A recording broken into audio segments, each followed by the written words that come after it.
Economic bubbles are great, with everyone making oodles of money, running around buying all the newest stuff. They're the backbone of capitalism. Right up until the moment it all comes crashing down. In the late 80s, Japan had the most insane bubble economy of all time, with real estate values skyrocketing, electronics manufacturers inventing new technologies seemingly every day, and the whole country rushing towards the 21st century a decade early. With plenty of money to go around, Japanese car manufacturers started getting a little crazy. This was the era that spawned the Mark IV Supra, the FD RX-7, and the GTR. Sports cars like the 240SX and Miata were popular around the world, and even lowly economy cars were fun and high-tech. This is the convertible roof of an economy car built by Honda in the early 90s. Subaru made the SVX, a luxury sports car with strange windows. Nissan sold the 300ZX, a car so cool Lamborghini stole its headlights, and everyone was claiming their cars only had 280 horsepower when some were closer to 400. Honda also made the NSX, a supercar that drove better, faster, was more comfortable and reliable than a Ferrari. Oh, and also way cheaper, because Honda. The amount of money flowing through the Japanese economy gave them the balls to go after Ferrari. The Italians weren't the only ones Japanese manufacturers were after. German luxury was on the chopping block, and Mercedes, BMW, and Audi were all on notice. Toyota introduced Lexus, Nissan began selling Infiniti, and Mazda had Infini. They had features like holographic gauges, electronic adaptive suspension, and at least in the case of Lexus, they put the Germans in their place. When Lexus unveiled the LS400 in 1989, it made the Germans obsolete.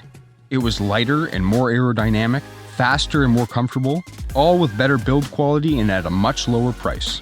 Within the first year, Lexus had a 20% market share of the luxury segment. And it didn't stop there. While Italy had the LM002 and America the Hummer, Japan had the Mega Cruiser. Like the other two, the Mega Cruiser was originally designed for the military, but Toyota also made a civilian version. Looking like a modernized Hummer, it too had portal axles and a central tire inflation system, but improved on the American design in every other way. With Japanese technology and manufacturing techniques, it had better build quality than most American luxury cars, better off-road ability than anything else on sale, and features other manufacturers hadn't figured out yet. They even gave it four-wheel steering. Of course, during the bubble era, there was another automotive trend, the minivan. Nissan had the Prairie, the first minivan with sliding doors on both sides. Mitsubishi came out with the Chariot Resort Runner GT, which had the engine and drivetrain from the Lancer Evolution, and Toyota sold the Previa. I know what you're thinking, wait, a minivan with all-wheel drive and Evo power? Tell me more! Trust me, the Previa is better. First, they made it mid-engine, with access to the wiper fluid, coolant, and that kind of stuff under the hood, but the engine itself sitting under the front seats. You could get it with a manual transmission, all-wheel drive, and a supercharger. It also had dual moonroofs and a fridge. Plus, just look at it. That's downright futuristic for 1990, especially considering what others were selling. Minivans and supercars weren't the only ones with mid-engines or fancy doors. Some of the strangest cars to come from the bubble era were K-cars. No, K-E-I car, K-car. In Japan, a K-car is a legal class of car most notable for its 660cc engines. That's 0.66 liters, or 40 cubic inches for the boomers. A maximum of 64 horsepower is allowed by law. Despite their diminutive size and bargain price, they were some of the most ridiculous production cars of all time. From tiny vans with bubble roofs and all-wheel drive like the Subaru Dias wagon, to the Suzuki Cappuccino, which looks like a mini Dodge Viper. Suzuki also sold the Alto Works R, an insane little hot hatch with a 3-cylinder turbo engine and all-wheel drive, and of course, a hood scoop. Honda tried their hand at a mini supercar with the Beat. With a mid-mounted 3-cylinder with individual throttle bodies, it had a body designed by the legendary Italian firm Pininfarina. It was only available with a 5-speed manual and zebra print interior. Then there was what Mazda was doing. They created a sub-brand called AutoZam, and using engines borrowed from the previous Alto, created the world's cutest supercar, the AZ1.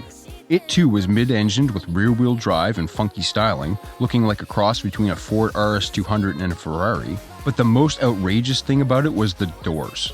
Rather than the same boring front hinge car doors, they took inspiration from Marty McFly and gave the AZ1 gull-wing doors, swinging upwards like a DeLorean.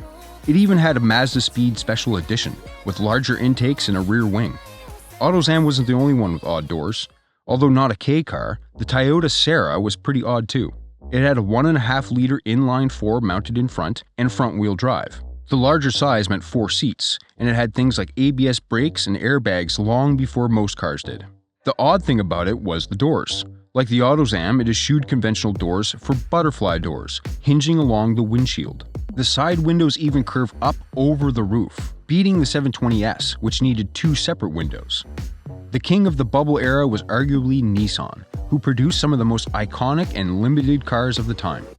The so-called Pike cars were so adorable and desirable that Nissan had to hold lotteries to decide who got to buy one. Altogether, there were 4. First came the BE1 in 1988, with only 10,000 made, though not because of low demand. In fact, demand was so high they held the aforementioned lottery.